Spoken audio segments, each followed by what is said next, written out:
Hi friends, നസ്വാസ് കിച്ചണിലേക്ക് സ്വാഗതം. എങ്ങനെ ടേസ്റ്റി ആയിട്ട് ഉന്നക്കായ ഉണ്ടാക്കുന്നതെന്ന് നോക്കാം. ഏകദേശം നമുക്ക് ഒരു പഴുത്ത പഴം എന്ന് പറഞ്ഞാൽ നല്ല പഴുപ്പ് വേണമെന്നില്ല. ഒരു മീഡിയം പഴുപ്പ്, അതായത് നമുക്ക് കടിച്ചു നോക്കുമ്പോൾ ഏകദേശം ഒരു കറൊക്കെ ഉണ്ടാവും. അങ്ങനെയുള്ളൊരു മീഡിയം സൈസുള്ള ഒരു 4 ഏത്തപ്പഴം ഞാനിവിടെ എടുത്തിട്ടുണ്ട്. ഇത് നല്ലതുപോലെ തിളപ്പിച്ചെടുത്ത് വേവിക്കുക. ഒരു മീഡിയം വേവ് എന്തായാലും വേണം. എന്നിട്ട് ഇതിൻ്റെ തൊലികളൊക്കെ റിമൂവ് ചെയ്തിട്ട് ഇതുപോലെ തന്നെ നല്ലതുപോലെ അടച്ചെടുക്കാം. ഇനി നമുക്ക് കൈകൊണ്ട് ഒന്നുകൂടി ഇളക്കി കൊടുത്തതിന് ശേഷം മാറ്റി വെക്കാം. ഇനി പഴത്തിൻ്റെ ഉള്ളിൽ നിറക്കാനുള്ള കൂട്ട് എങ്ങനെ തയ്യാറാക്കുന്നതെന്ന് നോക്കാം. സ്റ്റൗ ഓണാക്കിയതിന് ശേഷം പാൻ നല്ലതുപോലെ ചൂടാക്കുക. ഇതിലേക്ക് 2 ടേബിൾ സ്പൂൺ നെയ്യ് ഒഴിച്ചു കൊടുക്കുക.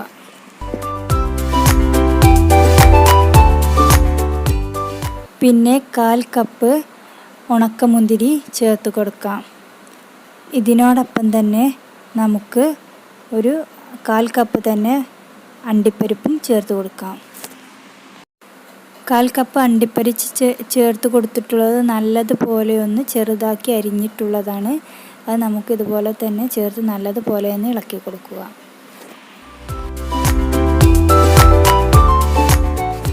ഇതിലേക്ക് ഞാൻ 1/2 കപ്പ് ചിരകി വെച്ചിട്ടുള്ള തേങ്ങ ചേർത്ത് നല്ലതുപോലെ ഇളക്കി കൊടുക്കുക.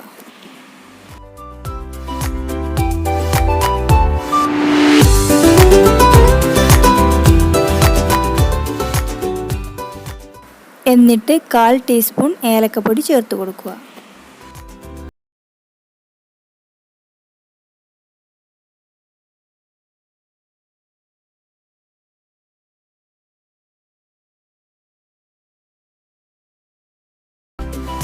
ഇനി ഇതിലേക്ക് 2 ടേബിൾ സ്പൂൺ പഞ്ചസാര ചേർത്ത് കൊടുക്കുക. പഞ്ചസാര ചേർത്തതിന് ശേഷം അധികം നേരം ഇളക്കേണ്ട ആവശ്യമൊന്നുമില്ല. ഇതിൻ്റെ ചൂടിൽ തന്നെ അത് അലിഞ്ഞു ചേർന്നോളും. കുറച്ച് കടികടിയൊക്കെ വേണം നമ്മൾ പഞ്ചസാരക്ക്. അതുകൊണ്ട് അധികം നേരമൊന്നും ഇളക്കിയെടുക്കേണ്ട ആവശ്യമില്ല.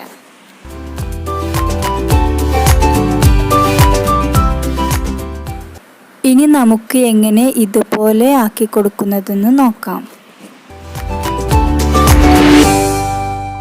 ആദ്യം കൈയിൻ്റെ ഉള്ളിൽ എണ്ണ തടവിയതിന് ശേഷം പഴം എടുത്ത് നല്ലതുപോലെ ഉരുളയാക്കി അത് കൈയിൻ്റെ ഉള്ളിൽ വെച്ച് നല്ലതുപോലെ പരത്തി കൊടുക്കുക.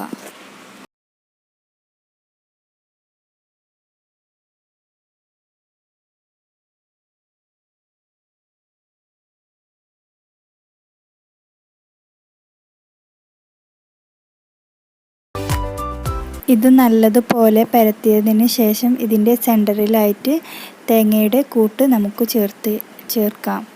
ശേഷം ഇതുപോലെ തന്നെ എല്ലാ ഭാഗവും ഒട്ടിച്ചു കൊടുക്കുക.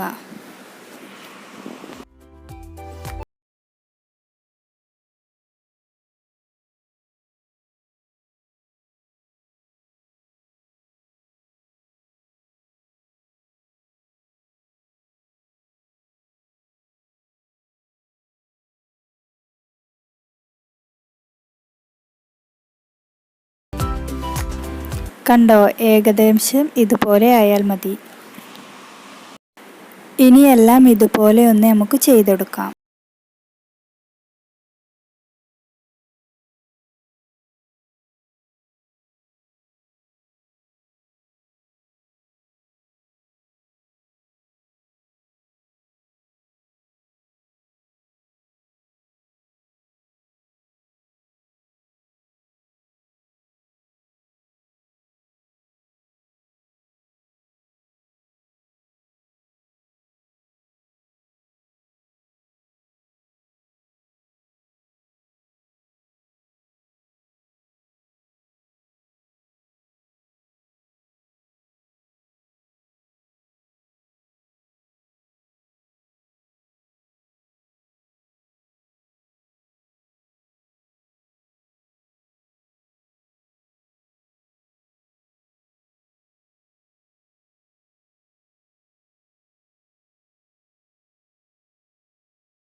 ഇത് നമുക്കൊന്ന് എണ്ണയിലിട്ടൊന്ന് പൊരിച്ചെടുക്കാം.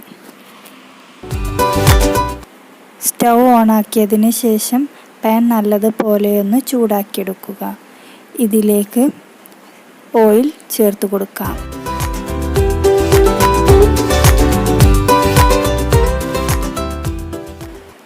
ഇത് ഏകദേശം എണ്ണ ചൂടായി വന്നിട്ടുണ്ട്. ഇതിലേക്ക് ഇനി നമുക്ക് ഇതുപോലെ ഇട്ടൊന്ന് പൊരിച്ചെടുക്കാം.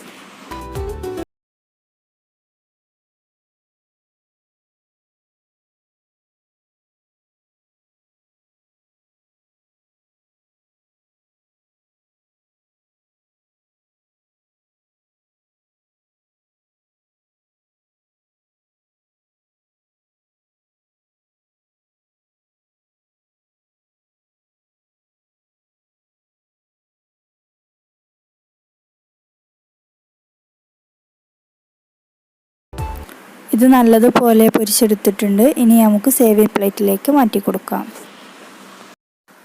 ഇത് നല്ലതുപോലെ പെർഫെക്റ്റായിട്ട് തന്നെ കിട്ടിയിട്ടുണ്ട്.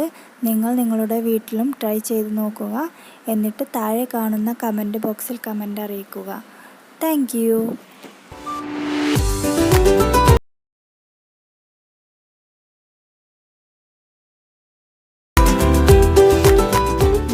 ഈ വീഡിയോ ഇഷ്ടപ്പെട്ടെങ്കിൽ ലൈക്ക് ചെയ്യുക, കമൻറ്റ് ചെയ്യുക, സബ്സ്ക്രൈബ് ചെയ്യുക. ഇതിനോടൊപ്പം തന്നെ അടുത്ത് കാണുന്ന ബെല്ലൈക്കൺ ക്ലിക്ക് ചെയ്യുകയാണെങ്കിൽ ഞാൻ പുതിയ വീഡിയോ അപ്ലോഡ് ചെയ്യുമ്പോൾ നിങ്ങൾക്ക് നോട്ടിഫിക്കേഷൻ ലഭിക്കുന്നതായിരിക്കും. താങ്ക്